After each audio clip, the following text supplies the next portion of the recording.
Ballers segment. I guess we can chat patois again in the segment, right? Yeah, where's the ball chat? Yard ballers. Yard You ballers, we ready? say. I'm Benton and I'm my family, my brethren. Junior, how are you doing, Why, boss? we're good enough. And come on, the wonderful come on, how are you doing? I'm okay. And football fans are Yard Ballers fans. We'll discuss everything related to Jamaican football in segments, a short segment. We're just going to try to hit the high points in Jamaican football and in Jamaican setup and highlight the performance of Jamaicans overseas in other leagues. Come on, Kamar Lawrence and New York Red Bulls lost or drew with DC United. What's your assessment of Kamar Lawrence's play this week in the MLS? Who lost and who drew when? What was the result of the New York Red Bulls versus DC United game and Kamar Lawrence's play? DC lost. Remember, Wayne Rooney. Wayne Rooney got the red card. What? You forgot? Yeah, I forgot. I didn't really pay attention to Patricia. But how was Kamar Lawrence's play? Come on. Taxi actually came on I think he came on in the 70th minute. At that point, New York Red Bulls did not need him or Bradley Wright Phillips on the pitch because DC was just so out of it. Granted, the referee was kind of poor. He missed a whole bunch of calls that should have gone DC way, especially a penalty in the box. And that's where I just don't understand the VAR part again. If the referee isn't clear, don't you send it to VAR just to get a second opinion? It was a clear handball to anybody else in the box. But DC lost, and Kamar had a good game. Yeah, Kamar came on later on. And since it's all about Yard Ballers and filling fans on Yard Ballers' performance or Yard team performance,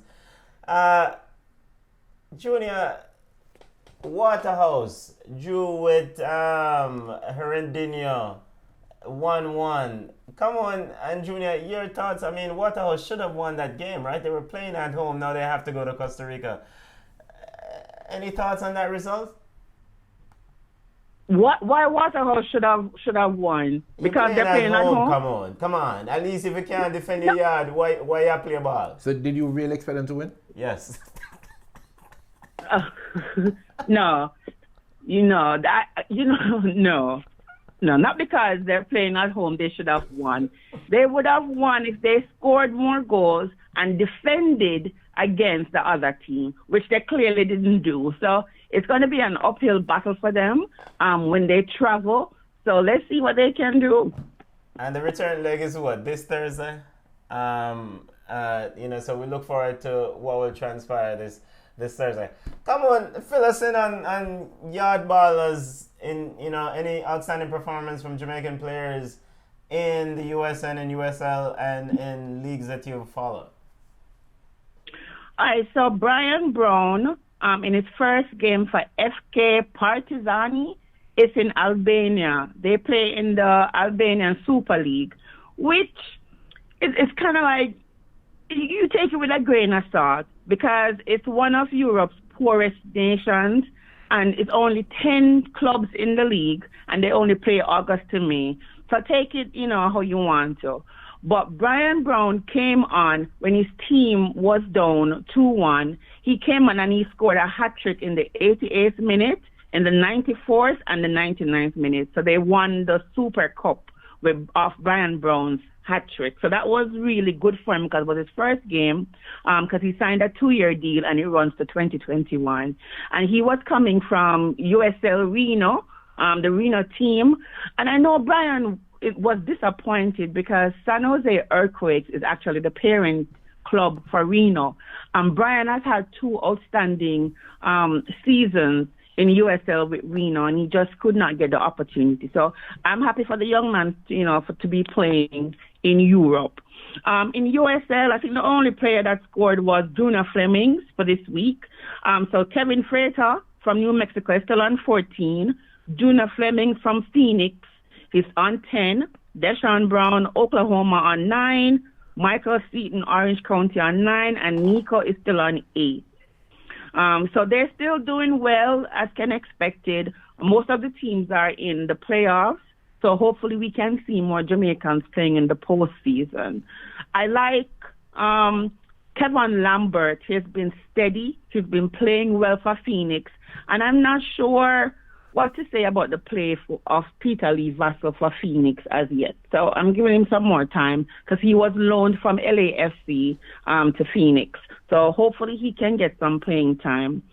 Shamar Nicholson has not played yet. I think they're talking about work permit issues. So hopefully that will get sorted so he can play well. And let me not forget Khadijah Shah. Yeah. She's been scoring in bunches. So I'm expecting her to really do well this season and maybe make a big money jump to a bigger club, a bigger league.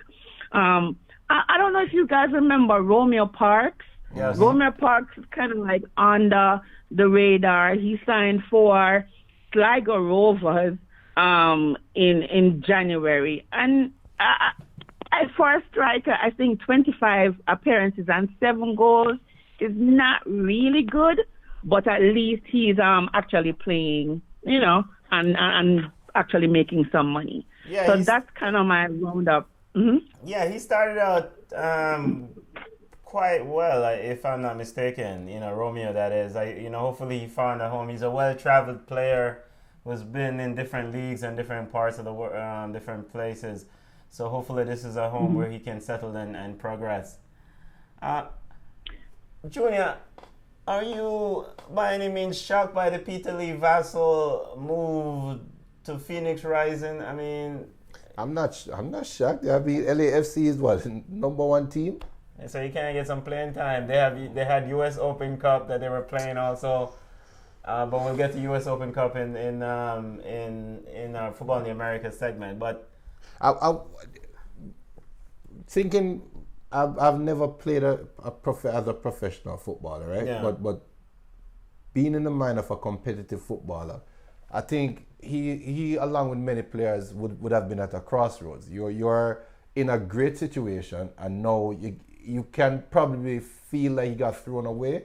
You can also feel like you got an opportunity now to play consistently and to show other teams your qualities.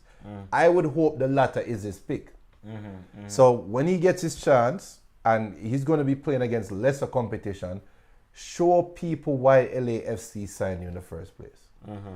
And then now put yourself in the shop window and go on to be bigger and better. It's like crossroads. I'm not shocked by it. I'm happy that he get to play in for his standards, a lower class league. Yeah, now prove to us that it's lower class.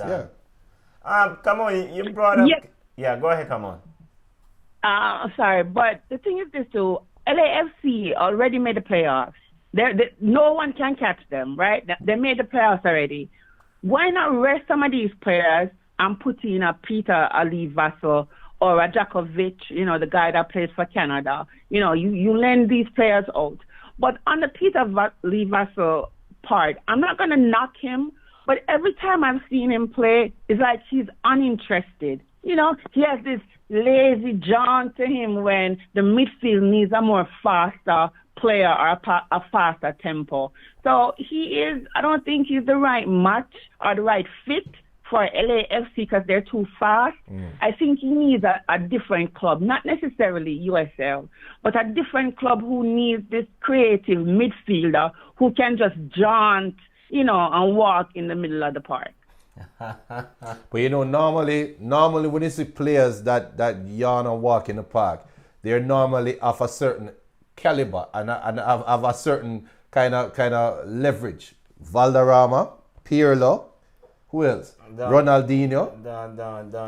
I'm not comparing him to, but before you get to that level, sir, make your way up there. Don't. I'm just saying. Don't do it. Come on. I wanted to get your thoughts on Kevin Lambert real quickly. You mentioned him in your review segment of players. Kevin, do you see some progress in his game, and he's steadily going and should be one that we can't wait to get some regular playing time in this Jamaican team? Yeah, I actually see where Stefan he's maturing. He's even scoring. You know, he came off the bench, not the last game, the game before, and he scored, and, you know, Phoenix won 1-0. I've seen where he has been more intelligent, you know, in his passes. He's not making the wild and crazy tackles. He's not getting the yellows and the red cards anymore. So I see a vast improvement with him, and I think, and I hope Tupper really keeps, in the camp, because he's a player that can actually help and improve the Jamaican squad. You brought up, you know, Khadijah Shah and her performance. Any other female Jamaican ladies players that are doing well? You know, Chenia Matthews, is she getting any playing time in the newly constructed WSL league here? Yeah, she actually came on as a sub versus Spirit. The Washington, no, she played for Washington Spirit. Yeah. She came on as a sub versus Orlando. So she had, I think she came on in the 70-something minute, but she had a good enough game. I don't think she should or would be the first choice striker. She's okay, but not okay. You know, but she's doing well. She hasn't scored in a while, so hopefully she'll pick up the stats. Yeah, so we want to big up all former football players of Jamaican elk. It don't matter if a man or a woman. Isn't it? I say local or abroad. We want to big them up in this space. And football fans, Jamaican football fans, you're following or listening, you know, send us on if there's a player that we're missing, that we're not getting, because I know sometimes someone to play a bush. So it's really hard to gather and get information. We want to provide the space to inform Jamaican football fans of the growth and development of our players, players that we watch. And just to give an official announcement for Island Sports Network, since we are broadcasting live on their network right now. Oh, yeah, we are. Yeah, just to let the listeners know that they'll be having an official announcement to the start of the RSPL season in next week. So look out for that official announcement on Island Sport Network. So big up Island Sport Network. And one final thing, the Women's Premier League kicks off, will be coming up soon. It kicks off on Sunday in Jerusalem, and, you know, the JFF Women's Premier League, another season of that.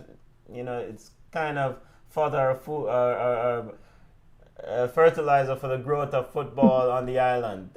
Any thoughts on that? Do we expect much in terms of this league, or is this one of this notion of trying to foster more investment in the local ladies game, as the same thing as foster more investment in the local ladies game here in the States?